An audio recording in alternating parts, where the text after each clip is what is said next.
Alright, mid-August, and yes, I'm still here.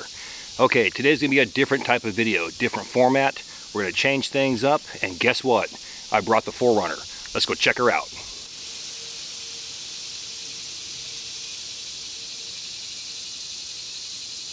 Okay, well here she is. Okay, so we're talking about 1998 SR5 4x4, and I love this thing to death. Now, everything on here is stock.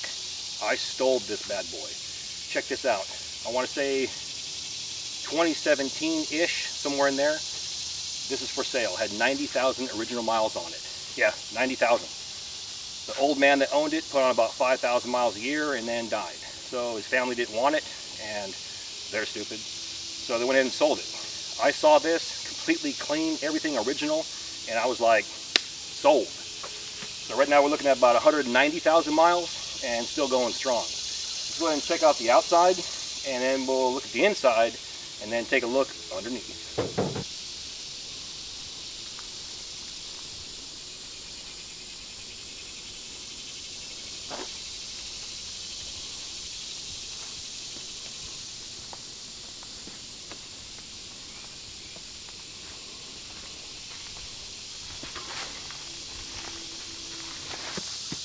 And yes, I'm blocking the license plate. Okay, check it out. Two things going on back here that upset me. First off, this dent right here. That sucks, but the truck's going to be painted, so I can have that fixed. Second thing going on is the rear windshield wiper. The motor's never worked since I owned it, but I'm quite sure I can go to a junkyard, find a new used or used old one, and replace that. No problem. But this sucks, and it bothers me.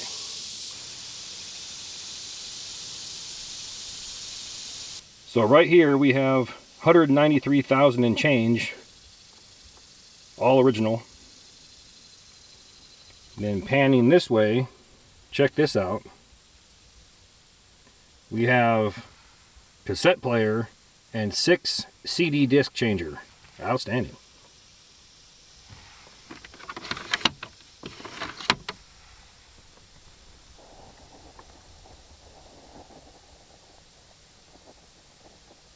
There's our 5-speed and 4-wheel drive. Now what's missing here are custom seat covers. I got those on order right now. And floor mats. So once I get those installed, I'll go ahead and show you guys. But I found a guy on eBay that actually will custom anything you want. But problem is, you need a 2-week notice. So once I get those, you'll be the first to know. Back seats, same condition. Need to get some seat covers made. And floor mats. We do have the cup holder, ashtray, and heater.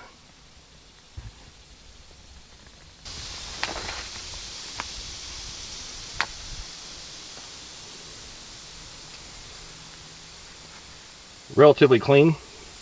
And the best part is the seats fold down and it becomes a queen size bed back here. So that's outstanding.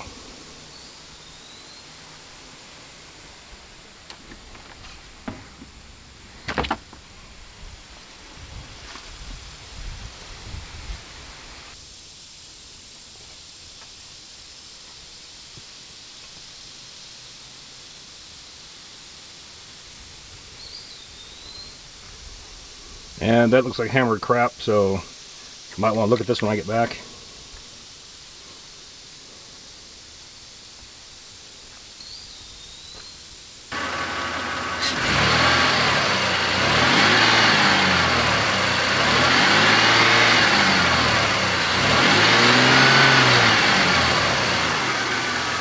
Okay, other than the battery, I'm going to say outstanding AF. The work we had recently done were mostly services. We had an oil change, then we had our transmission and transfer case, we had our fuel system, front and back differentials, coolant system, plugs, timing belt, and fan belt. So, God, it sounded like Ray Stantz from Ghostbusters.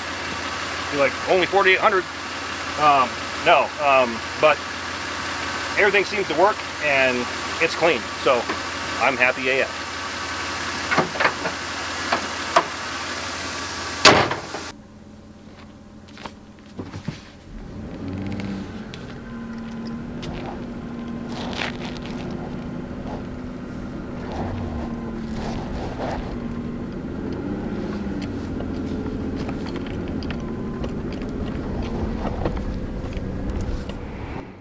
Okay, so we're using this video as a test to see if there's a good draw for overland camping. We're going to stay local for today, but there's a place I want to go ahead and document. I want to get this place on film. The reason why is because it's an old house that's around Civil War era, and it was made from the timbers off the landscape. Everything was notched out, put together, and people occupied this till about the mid-50s. And at the very end of its era, electricity was installed. But the house is coming down, it's actually split in half, and it's actually going to fall in two separate pieces. Kind of like how the Titanic was ripped in half. And I want to document this before that happens. And it's going to be cool because, in my opinion, no one's lived there since probably the 50s. So I'll be the first person to camp there for an overnighter in, what, 70 years? So that in itself is kind of cool, and it might be haunted. So let's go check her out.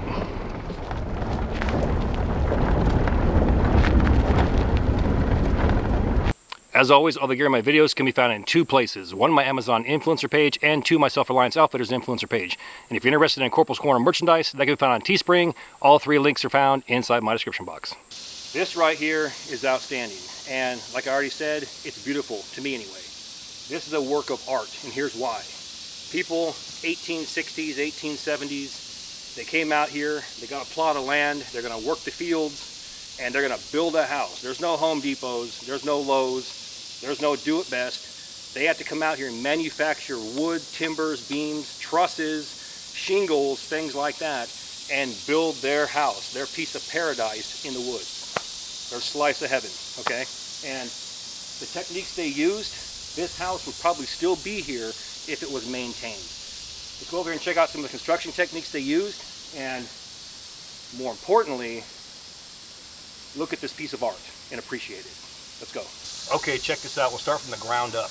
Now, today's construction techniques, we go out and dig a large hole, either for the entire perimeter or just at the corners. Put a massive rebar cage inside of it and bolts that are sticking up to attach to our columns that are going to hold our building together, okay? That's our foundation or our footings. Back in the day, they used materials off the landscape. Right here we have sandstone blocks. 1, 2, and there's a broken one over there. Then they put wood on top of that to level it up, to build our structure, okay? So here's our cornerstones right here. Now, our wood beams, they sort of fashioned 4x12s, okay? And if you look real close, you can see markings right here where they are actually carving the piece of wood out, okay? Now the best part, right over here, the clay that you see me use in my videos making my rocket stoves or filler between the pieces of wood or my logs, that's the same clay they chose to use 120, 140 years ago, and it's still here. All this right here is packed in between these beams to give it that waterproofness, that water resistance. Most importantly, keep the wind from blowing through the cabin, and it is still here. And at some point they had power, probably in the late 40s or early 50s. This is their box. 2 circuits, 1, 2, that's it. And we have a ground right here, a copper ground that's actually embedded to a stake. So easy peasy lemon squeezy, simple for that time, and probably a fire waiting to happen. So right here is the remnants of what used to be a kitchen. I'll pan the camera around here in a minute and show you guys a stove over here as well. Now this wall right here separates the kitchen from the front porch. Now looking at that wall, you can see that they used cardboard, sort of like their insulation to beef it up, give it that R value, and also prevent the wind from blowing between the walls.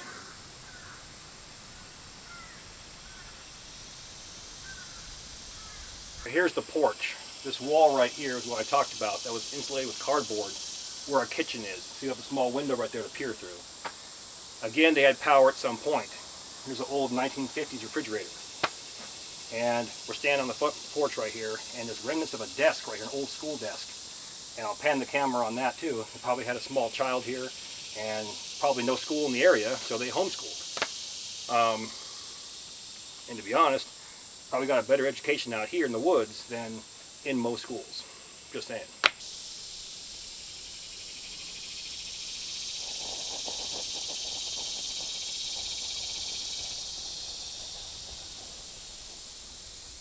Okay, because the inside is too heavily damaged, we're not going to go inside. We're going to just pan the camera around so you can see what was. It was a 2-story structure, bedroom upstairs, had a small staircase that went up to it, and a fireplace.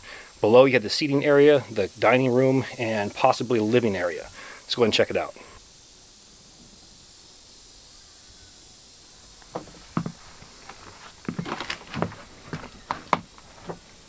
And there's our staircase that goes up, or used to go up.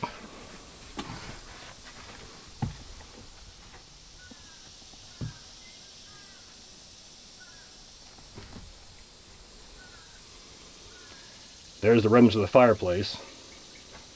Brick construction. Here's our front room. This right here is the second floor that's actually collapsed inward. You can see an old school washer over there, or dryer, probably a washer. Mattress has been destroyed.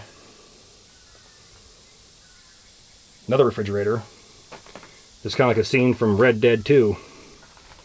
You can see a bed that fell through the top of the second floor.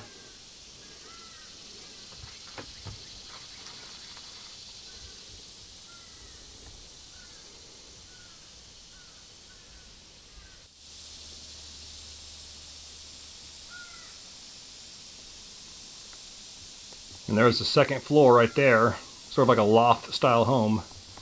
This is a loft area, and it slopes down this way now. And there's the ripped out wall we talked about.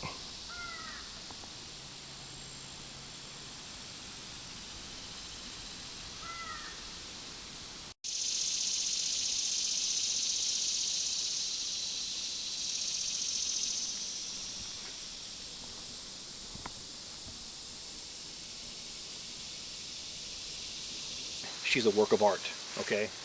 Now, those that follow my videos, almost every single structure that I build with materials off the landscape.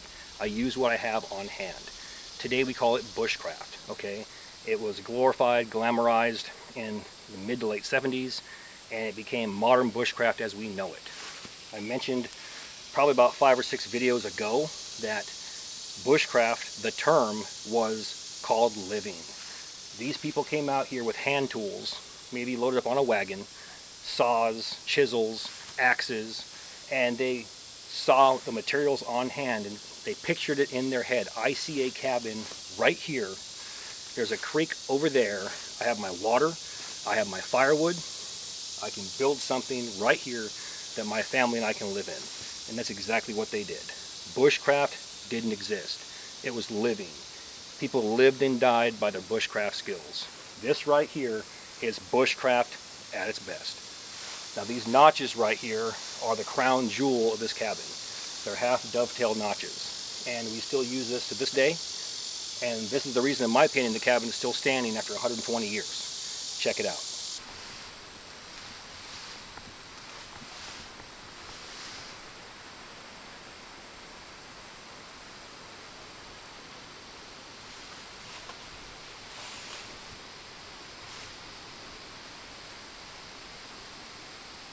Let's talk about today's overnight build.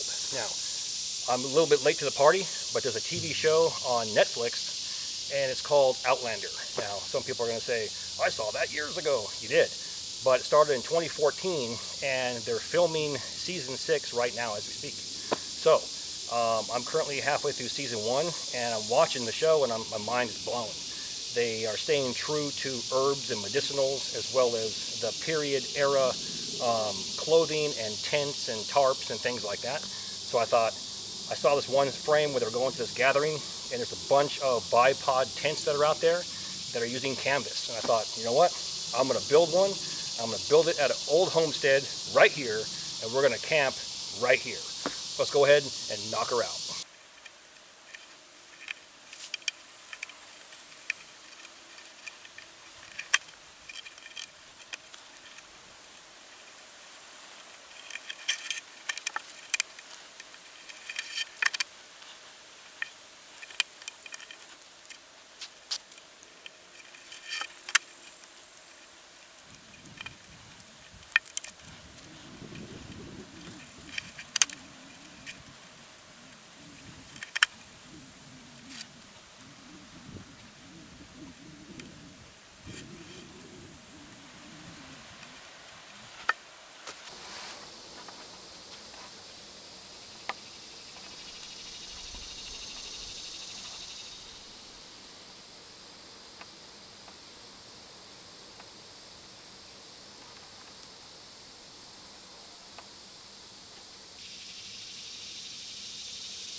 Okay, so I couldn't find an actual cotton canvas tarp, so I went with a painter's drop cloth. Now it's not treated. What could we do here? Well, we could get some linseed oil and coat the inside of this and the outside, wait for it to dry, and it would make it water resistant, or get a bunch of beeswax, melt it, and paint it on there, and create sort of an oilskin cloth. I don't have that kind of time, and we're out here right now. No rain in the forecast, which you never know, but I'll roll the dice on this one. Now, being as a painter's drop cloth, there's no loops or grommets in this tarp. So we got to make them. And just like our cabin behind us, we're going to utilize things off the landscape. Now, we have walnut tree right here and right here. And they're dropping the green walnuts. Inside we have these bad boys right here. And what I'm going to do is I'm going to go around and collect a bunch of these green walnuts and basically wrap the tarp around it and create sort of like a ghost for Halloween, a ball here and material here. Tie it off with an arbor knot and then run the excess material to our marline spike hitch and stake her out.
Okay, so a cotton canvas tent deserves a cotton canvas bed. In this case, we have the Tent Smith's Cowboy bedroll sleeve. And we're going to use this, run 2 poles through it, raise it off the ground about this far, and enjoy life.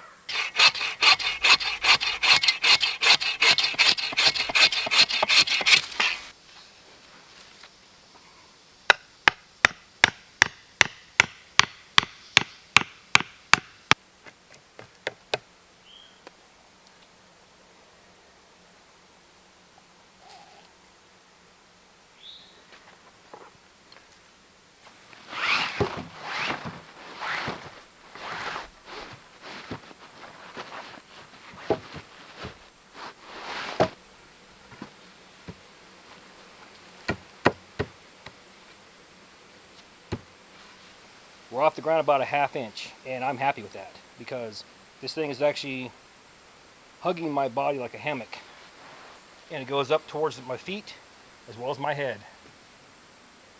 This will work.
If you like what you see here, please do me that favor. Hit that like and subscribe button, then ring that notification bell. Once you ring that bell, please select all notifications. And then take it a step further. Grab your cell phone, download the free YouTube app, and sign in.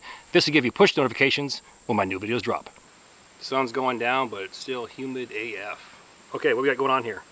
We have Corporals ribeye, red potatoes, carrots, broccoli, onions, all mixed together and stir-fried in bacon grease. Potatoes and ribeye. Oh my God. Just melts in your mouth. Tell you what, this is outstanding. I'm loving these skillet meals. Wow. Catch you all in a few.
Alright, so before we get any further down the trail here, let's go ahead and answer this comment because somebody's going to post it in the comment section. He brought a perfectly good truck, yet he's sleeping inside of a tent. I'd be in the truck. What an idiot. LOLs. Well, here's my response. You go ahead and spend 13 years getting a successful channel, and let's see how many times you can camp inside your truck before you end up with a dead channel. On my channel, we come here to work. Now, with that though, let's answer some questions. Will my truck be in every single video? No. Will I be sleeping in my truck at some point? At some point, yes. Will I be sleeping on my truck? Yes. Will I be sleeping beside my truck? Yes. Will I be using my truck and incorporating my truck into some outstanding builds? Bet your ass. So, hope that answers some questions and lays all the rumors to bed.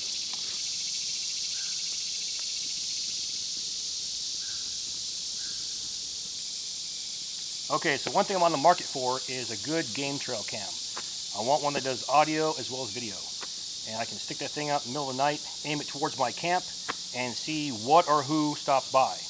A lot of people are into Bigfoot and ghosts and all that other crap. I'm not, and I'm a firm believer that if there's something out there, it's going to be out there in the daylight as well as night. Ghosts aren't going, hey man, it's 2021 and it's almost dark. They would be out here anyways. Bigfoot does not have a cell phone, yet they can track all of us. So I'm not really a believer in all of that. But I wouldn't mind seeing if, a bear comes through here, or some type of possums or skunk or something, or some type of drifter come walking through here at night. And that's what my concern is, being out there and a human being walking through here, because for me, I'm going to look at it as the greater threat is the person. And look at all these post-apocalyptic TV shows and movies. What is the problem in every single one of them? People. It's not the virus. It's not the Walking Dead. It's not, the comets coming to the Earth or the aftermath. Those are all factors, but the people are the problem. People look for an excuse to become an animal. Animals are just animals.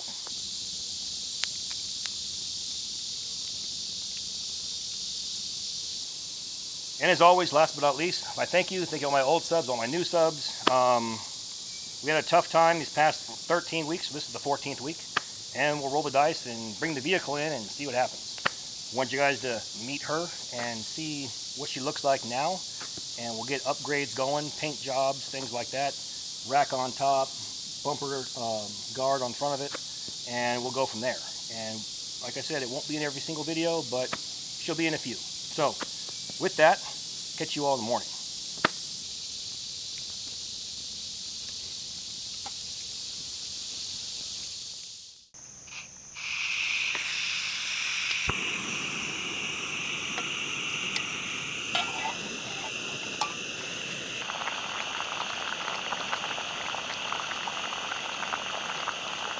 mystery coffee. You take a guess and tell me what you think it is. Drop a comment in the comment section. Okay, let's talk about this shelter. This was an inspired build from the TV show Outlander. I'm only halfway through season 1, so don't spoil it for me. I know there's 6 seasons or 5 seasons filmed, and the 6th one's being filmed right now, so I have a long way to go. But I saw something similar and I thought, you know what? I can do that. 2 bipods, ridge pole, cotton canvas tarp, and a raised bed with a cotton canvas sleeve. And I'm happy. The downside, it was so effing hot and humid last night that laying here with a swag man roll, I was sweating. Actually was thankful when the fire went out. Yeah, it was too hot. And you can hear the cicadas right now. It's humid today as well. Now the main purpose of this video was to introduce you to my truck, and you can see what I'm working with, and you can watch the builds as it happens, as the truck evolves. But this video will be dropped on my normal channel. I have not started a second channel yet, and I might not. If this is well received and the views are through the roof and people like it and YouTube likes it, then we'll keep my current channel. If it tanks like the rest of my videos because the channel's marked or blacklisted, then I'm going to toy with starting a second channel. But rest assured, you will know when I do that, or if I do that. And there you go, solo overnight camping next to an abandoned house. Honestly, it's a work of art and I thoroughly enjoyed it. And the best part is, there were no ghosts. With that, all the gear in my videos can be found in 2 places. 1, my Amazon influencer page, and 2, my Self-Reliance Outfitters influencer page. And if you're interested in Corporals Corner merchandise, that can be found on Teespring. All 3 links are found inside my description box. Now please do me that favor, hit that like and subscribe button, then ring that notification bell. Once you ring that bell, please select all notifications. And as always, thank you for your comments, views, and support. Thanks for watching. Get out in the field, have some fun. I'm going to catch you next time.